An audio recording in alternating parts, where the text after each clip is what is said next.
ওয়াইলুল্লি কুল্লি, ওয়াইল মানে ধ্বংস, লিকুল্লি প্রত্যেকের জন্য ধ্বংস, হুমা জাতিল লুমাজা যারা সামনে এবং পিছনে মানুষের দুর্নাম করে বেড়ায়। আল্লাযী জামা মালাও ওয়া আদ্দাদা, তারা কারা? যারা মাল সম্পদ জমা করে, ওয়া আদ্দাদা আর গনে গনে রাখে। ইয়াহসাবু আন্না মালাহু আখলাদা, তারা হিসাব করে মনে করে তাদের এই মাল সম্পদ তাদেরকে চিরদিন বাঁচিয়ে রাখবে। কাল্লা, কখনো নয়, লায়ুম বাজান্না ফিল হুতামা, তাদেরকে হুতামা নামক জাহান্নামে নিক্ষেপ করা হবে।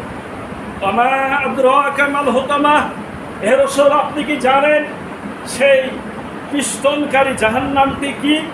নারুল্লাহিল মুআকাদা, সেটা হলো আল্লাহর আগুন, যা উৎক্ষিপ্ত, যা প্রজ্বলিত।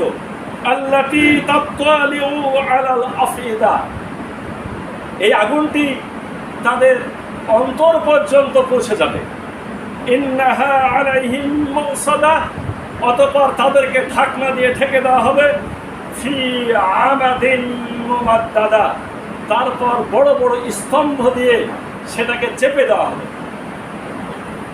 হাজারের মজলিস, সূরা হুমাজা।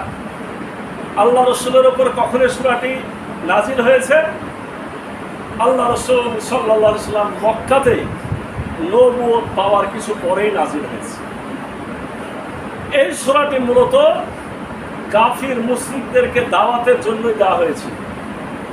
অর্থাৎ ওই সমাজে এরকম মানুষ প্রায় বেশিরভাগই ছিল যারা অর্থলিপ্সু, যারা ধন সম্পদের পিপাসু, কিন্তু অন্যের হক যারা আদায় করত না, এবং তাদের দ্বারা যারা গরিব শ্রেণীর মানুষ অপমান অপদস্থ হতো, লাঞ্ছিত হতো। সাধারণ মানুষদেরকে এই ধরনের মানুষেরা তুচ্ছ তাচ্ছিল্য করত। কিন্তু যারা এগুলা করত তারা আবার সুখ সম্পদে লিপ্ত থাকতে পারত, তাদেরই অনেক সম্পদ। গরিব মানুষদের মধ্যে একটা হাহাকার ছিল যে আমরা দুনিয়াতে এভাবে কষ্ট পাচ্ছি, আখেরাতে যদি কষ্ট পায়। আর এই লোকগুলা যদি এরকম করতেই থাকে, তাহলে আল্লাহ বা এই যে আমরা কাবা বাইতুল্লাহ বলছি, সে কাবার মালিক আমাদের জন্য কি করছে? আল্লাহ রাব্বুল আলামিন কোরআনের আয়াত নাজিল করে দিয়ে ওই অপদস্থ গরিব মানুষ, লাঞ্ছিত মানুষদেরকে সান্ত্বনা দিলেন যে এই দুনিয়া শেষ নয়, যারা তোমাদের আজকে তুচ্ছ তাচ্ছিল্য করছে তাদের জন্য আমি ভয়ঙ্কর শাস্তির ব্যবস্থা করে রেখেছি। আর আল্লাহ রাসূল সাল্লাল্লাহু আলাইহি সাল্লাম সমাজের কাছে দাওয়াত দিলেন, যারা এরকম আপনারা করছেন তারা নিজেদেরকে শুধরায় নেন, না হলে আপনাদের জন্য পরকালে এক কঠিন ভয়ঙ্কর শাস্তির ব্যবস্থা রেডি করা আছে। এই হলো এই সূরাটির মূল আলোচ্য বিষয়। এখানে একটা কথা আপনাদেরকে বলিয়ে দিই, আপনারা বলবেন তাহলে তো এটা কাফের মুশরিকদের জন্য নাজিল হয়েছে। আসলে কি তাই? ব্যাপার হলো যে এরকম অভ্যাস যাদের আছে, এই খারাপ গুণ, একটু পরে আলোচনা বিস্তারিত করছি, এই খারাপ গুণ যাদেরই আছে তাদের জন্য ওই ভয়ঙ্কর পাপের ব্যবস্থা আছে। ভয়ঙ্কর পাপীদের মতো যাদের আচরণ, ওই ভয়ঙ্কর পাপীদের সাথে ওই জাহান্নামের ব্যবস্থা তাদের আছে। কারণ আপনি নিজেকে নামধারী মুসলমান বলবেন আর কাফের মুশরিকদের মতো আচরণ করবেন, আর আপনি কি এত বড় আল্লাহ কি করে দিয়েছেন যে আল্লাহ আপনাকে জান্নাতে দিবে, আরো হিন্দু বা বৌদ্ধ বা কাফের বা মুশরিক বলে তাকে জাহান্নামে যেতে হবে? আপনার আচরণ যদি তাদের মতো হয়, যার সাথে যার মহব্বত তার সাথে তার কিয়ামতে একই জাহান্নামে আপনাকে আমাকেও থাকতে হবে। আসুন মহান রব্বুল আলামিন কি বলতে চাইলেন? ওয়াইলুল লিকুল্লি হুমাজাতিন লুমাজা, ধ্বংস তাদের জন্য যারা সামনে এবং পিছনে মানুষের দুর্নাম করে। এই সামনে এবং পিছনের দুর্নামের বিষয়ে একটা শব্দ আমরা জানি, ওটা অন্য জায়গায় আছে, সেটা নাম কি? গীবত। আর গীবাত আসাদ্দু মিনাল জিনা, গীবত বলা হয় জেনার চাইতেও ভয়ঙ্কর। আর আল্লাহ রাব্বুল আলামিন বলছেন সূরা হুজরাতে, লা ইয়াগতাব বাযুকুম বাযা আইয়ুহিব্বু আহাদুকুম আন ইয়াকুলা লাহমা আখিহি মাইতান ফাকারিহতুম। তোমরা একে অপরের গীবত করো না। তোমরা কি মরা ভাইয়ের গোশত খেতে পছন্দ করো? তোমরা অবশ্যই তা ঘৃণা করো। তাহলে গীবতকে মৃত ভাইয়ের গোশত খাওয়ার তুল্য বলা হলো।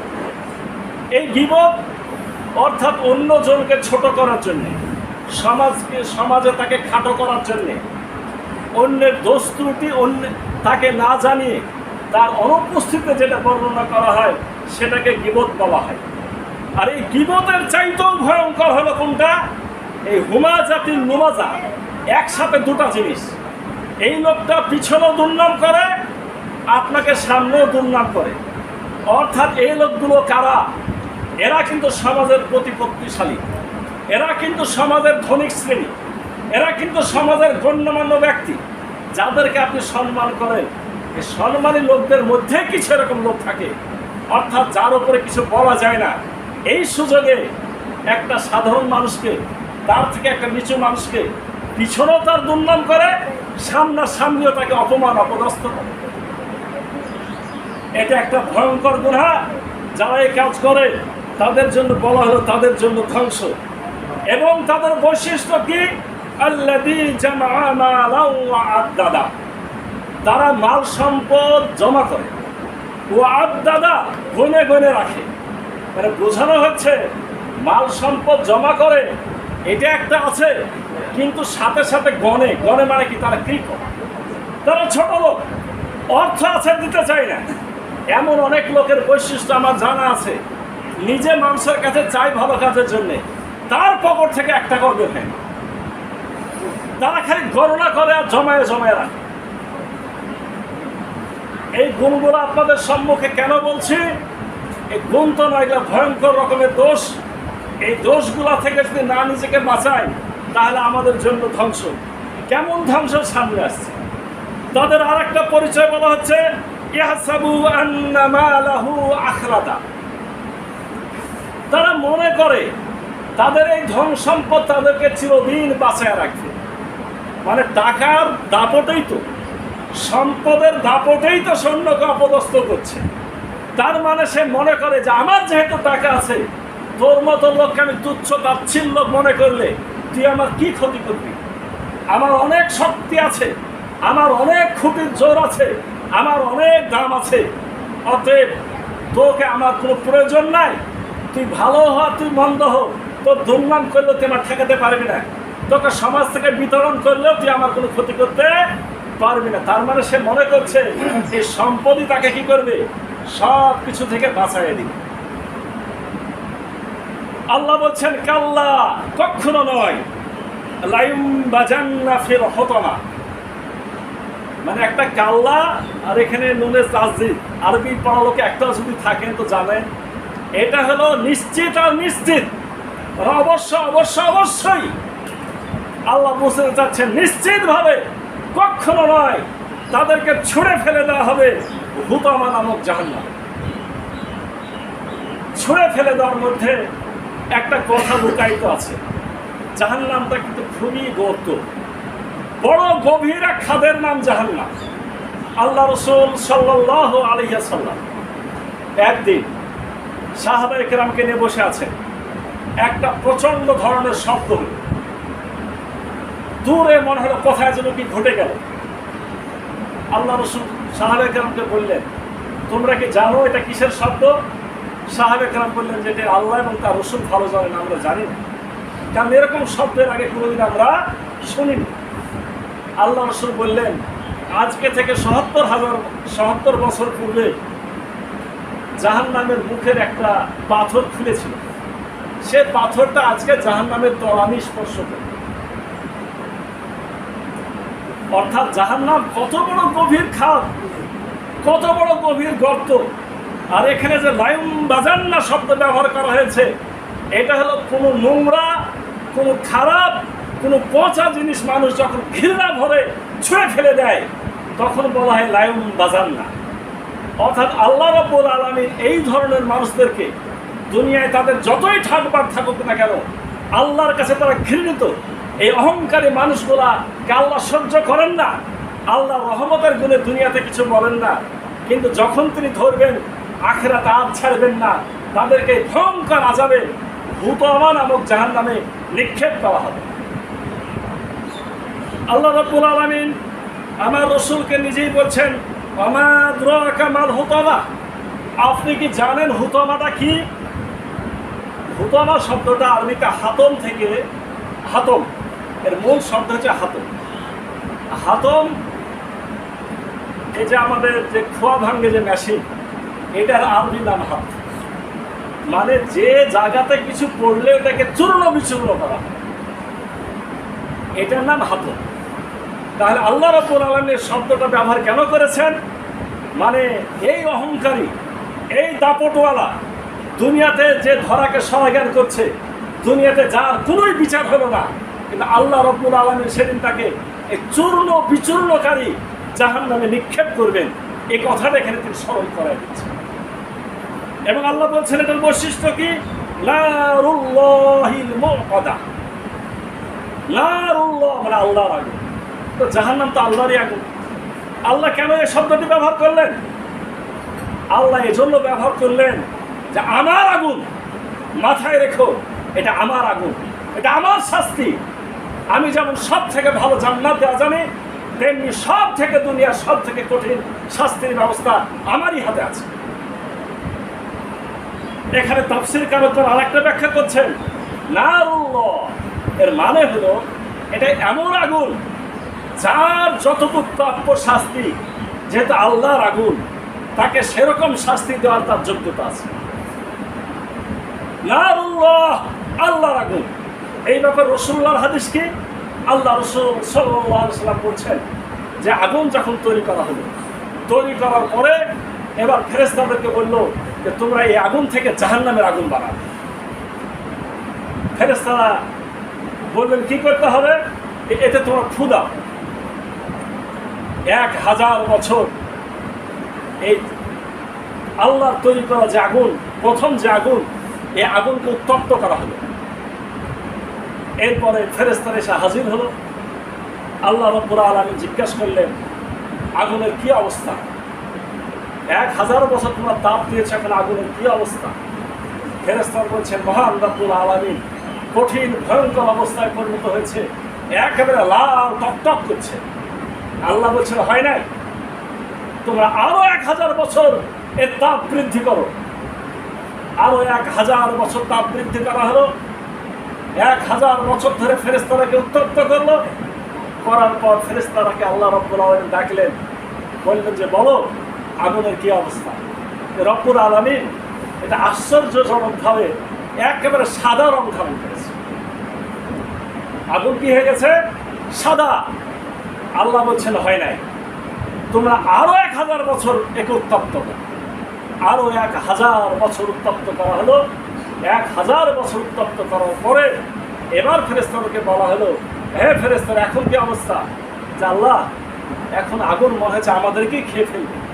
এত ভয়ঙ্কর, এত কালো অন্ধকার, ওর মধ্যে আমরা আর কিছু দেখতে পাই না। আল্লাহ বললেন যে এবার ঠিক হয়েছে, এটা হলো অপরাধীদের পাপের উপযুক্ত জায়গা, এই আগুনটা হবে জাহান্নামের আগুন। এর ব্যাখ্যা আজকে দেওয়া সম্ভব নয়।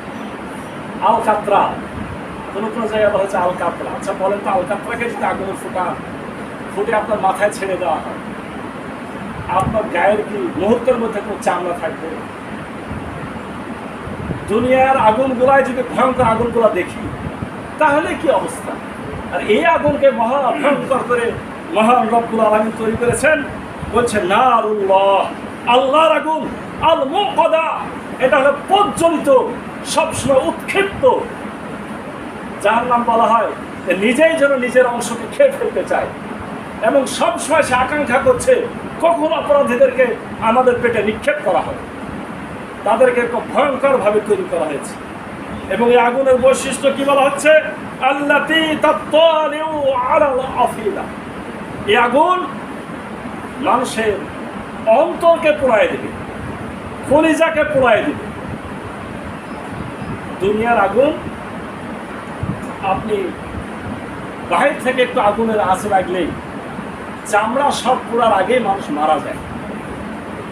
কিন্তু যেহেতু জাহান্নামীদের বৈশিষ্ট্য বলা হয়েছে সুম্মা লা ইয়ামুতু ফিহা ওয়ালা ইয়াহইয়া, জাহান্নামীরা না বেঁচে থাকবে না তাদের মৃত্যু হবে। মানে আপনার তো জীবন আর যাবে না, কিন্তু ওই বেঁচে থাকাও নয়, আপনাকে পোড়াতে পোড়াতে পোড়াতে আপনাদের কলিজা পর্যন্ত পোড়াই দিবে। যখন শেষ বিন্দুতে সে দাঁড়াবেন, জান কিন্তু থেকেই যাবে, আবার আপনাকে পুনর্গঠন করা হবে, আবার পোড়ানো হবে। এই জন্য শব্দকে ব্যবহার করা হয়েছে আল্লাতী তাত্তালিউ আলাল আফিদা, এটা তাদের অন্তর পর্যন্ত পোড়াই দিবে। এটা তাফসীরে কি এসেছে, তাফসীর কারকরা বলছেন মানুষ যেহেতু চিন্তা, চেতনা, কল্পনা, আকাঙ্ক্ষা যে করে, বিভিন্ন খারাপ কাজের বাসনা করে, ওই খারাপ কাজের বাসনা করার স্থানটা, ওই অন্তরটা, ওই বোধশক্তি পর্যন্ত এই আগুন পোড়ায় দেওয়ার ক্ষমতা। ইন্নাহা আলাইহিম মুসাদা, এরপর কি করা হবে, ওই আগুনে, ওই ভয়ঙ্কর গর্তে, ওই অন্ধকার জায়গাতে ছুঁড়ে ফেলে দেওয়ার পরে আবার ইন্নাহা আলাইহিম মুসাদা, ঢাকনা দিয়ে ঢেকে দেওয়া হবে। ফি আমাদিন মুমাদ্দাদা, তারপর আবার বড় বড় পিলার দিয়ে সেটাকে চাপা দিয়ে দেওয়া হবে। চিন্তা করুন, রব্বুল আলামিন জাহান্নামের কি মহা ভয়ঙ্কর কথা এখানে ব্যক্ত করেছেন। আপনার দুনিয়ার দিকে তাকান, এই যে আগে যে খড়ির ভাটাগুলো ছিল, এখনো আপনার কয়লার ভাটা আছে। ওই কয়লার ভাটাতে হোক আর এই দুনিয়ার খড়ির ভাটাতে হোক, ওর যে মুখ থাকে, আগুন যখন উত্তপ্ত হয়ে যায়, বড় বড় কাঁচা কাঠের গুণ ধান করে ফেলে সাথে সাথে কি হয়ে যায়, আগুনে পরিণত হয়ে যায়, সাথে সাথে জ্বলে যায়। আখিরাতের কথা বোঝার জন্য দুনিয়ার উপমাগুলো দেখা দরকার। আচ্ছা চিন্তা করেন তো, এরকম একটা ভাটাতে আপনাকে ফেলে দেওয়া হবে, আপনি কিন্তু মরবেন না। চিন্তা রাখেন যে আপনার মরণও হবে। এই ফেলে দেওয়ার পরে ওই মুখটাকে ঢাকনা দিয়ে ঢেকে দেবে। ঢাকনা দিয়ে ঢেকে দেওয়ার পরে ওপরে বড় বড় পিলার দিয়ে এমনভাবে একটি স্ক্রু দিয়ে সাঁটা হলো যাতে আর কোনোদিনকে খুলতে না পারে। আর ভিতরে আগুন হলো মহা ভয়ঙ্কর, আল কাতরার মতো কালো কুচকুচা, তাতে কিছুই দেখা যায় না।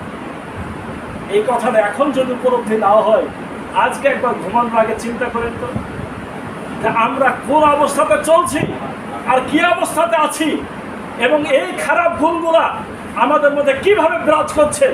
আমরা কি সে আগুন সহ্য করতে পারবো? যদি সে আগুন সহ্য করতে আমরা না পারি, তাহলে অবশ্যই আমাদেরকে শুকিয়ে যেতে হবে, অবশ্যই আমাদের ভালো পথে আসতে হবে।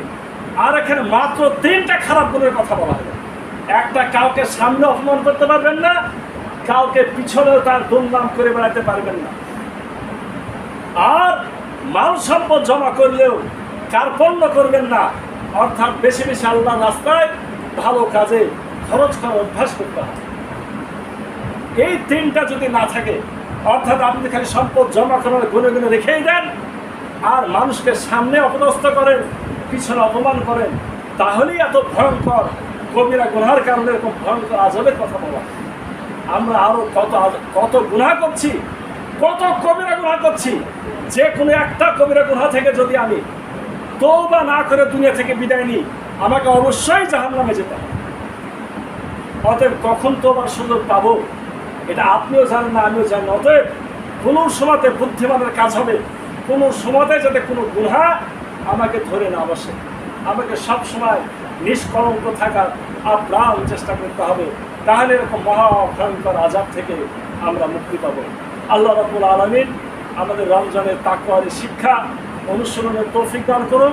আমাদের প্রকৃত অর্থে আখিরাতের ভয়, আল্লাহর আদালতের ভয় মানে জাগরুক